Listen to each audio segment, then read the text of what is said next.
गिरफ्तारी इस आशय की दी जा रही है कि बहुत समय से 4-5 महीने से हम देख रहे हैं कि लगातार देवी देवताओं को गाली दी जा रही है, धर्म परिवर्तन किए जा रहे हैं, उस पर हम करते हैं कंप्लेंट, कुछ नहीं। हमें रात दिन गाली दी जाती है, सवर्णों को रात दिन गाली भी दी जाती है, कोई कार्रवाई आज तक नहीं हुई। हमने एक व्यक्ति विशेष को बुरा कह दिया, गंदा कह दिया, जो मेरी राइट टू स्पीच के अगेंस्ट है। मेरे को बोलने का स्वतंत्रता है, अधिकार है। मैं प्रधानमंत्री को भी कह सकता हूँ वो एक गंदा आदमी है और बुरा आदमी है, नहीं है इस लायक। तो इसलिए इस आधार पर अगर कोई FIR हुई है जहाँ मैंने कोई अपराध नहीं किया, तो मैं पुलिस को ये सुविधा दे रहा हूँ कि मुझे अरेस्ट करें और जेल भेजें। सर, आप इतिहास कैसे देख रहे हैं? बार-बार इतिहास पढ़ना चाहिए, क्या वास्तविकता है? वास्तविकता इतिहास की यही है कि संविधान का जो निर्माण है वो BN राव साहब ने किया है, ना कि अम्बेडकर जी ने। अम्बेडकर जी तो उस संविधान को जलाना चाहते थे।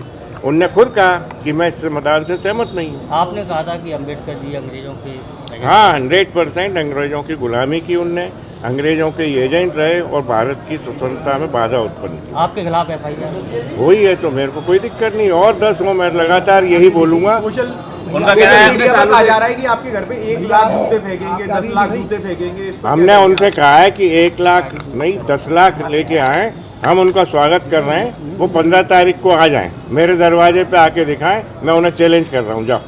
FIR दर्ज हुई है।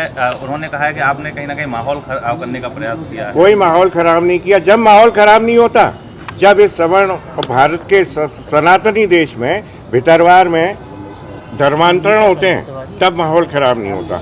जब सवर्णों को, सनातन को, देवी देवताओं को गालियां दी जाती हैं, तब माहौल खराब नहीं होता, तब कोई FIR नहीं होती। मालूम नहीं कि क्यों पुलिस प्रशासन ऐसे बिल्कुल दबाव की राजनीति में काम कर रहा है। मैं तो ये चाहता हूँ कि अब एक नहीं 100 और FIR हो। अम्बेडकर जी पर क्या विचार है आपके? अम्बेडकर जी पर मेरा कोई विचार नहीं, वो कोई इस लायक नहीं है कि उसके बारे में बात भी कर। आपको क्या लगता है सर कि पिछले कुछ समय से जैसे अम्बेडकर का नाम लेकर के सवर्णों को टारगेट बनाया जा रहा है? 100% अम्बेडकर के कारण ही देश में विभाजन हो रहा है, जात बिरादरियों में आपस में फूट हो रही है, बैर भाव हो रहा है, आपस में लड़ रहे हैं, मर रहे हैं, कट रहे हैं, और क्या हो रहा है?